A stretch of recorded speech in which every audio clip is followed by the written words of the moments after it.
D-backs hosting the Pirates. The Pirates are plus 170 on the money line. The D-backs are minus 205. The over-under 8.5 runs.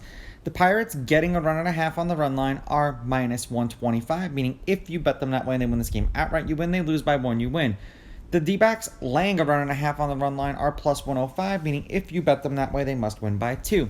Hill did not pitch against the D-backs either last year or this year.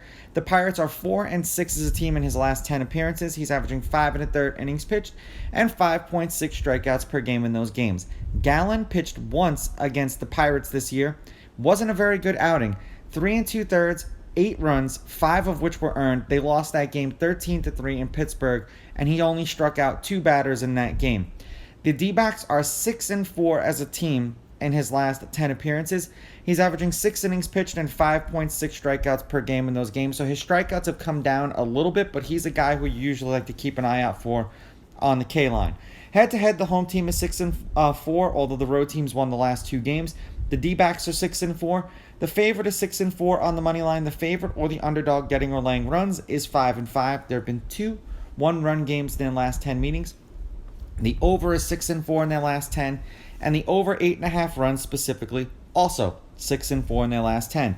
They played a 3-game set in Pittsburgh this year. The D-backs took 2 out of 3. The first game they played was the game that Gallen pitched and got lit up 13-3. The second game, the D-backs won 4-3. The third game, the D-backs won 8-3. The Pirates are 5-5 in their last 10. The over is 7-2-1 in their last 10 games, and they are 1-5 in their last 6 games. We've had a total of 7 runs, 16 runs, 10 runs, and 7 runs in their last 4 games. 2 runs in a loss, 9 runs in a win, 4 runs in a loss, 2 runs in a loss.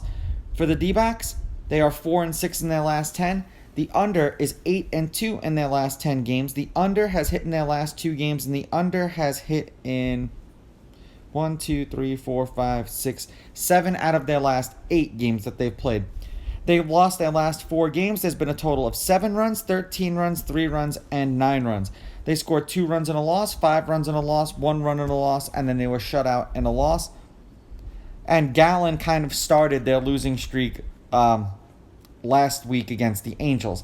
I don't think he's going to continue to struggle, at least against the Pirates. I think that was kind of a fluky game. I'm going to take the D-backs with the money line. I'm going to take the D-backs laying the runs, and I'm going to go under in this game. When Gallen's on, he's on, and obviously when he's off, he gets lit up by a team like the Pirates. These are just my picks. If you disagree, please go with your gut, and please bet responsibly.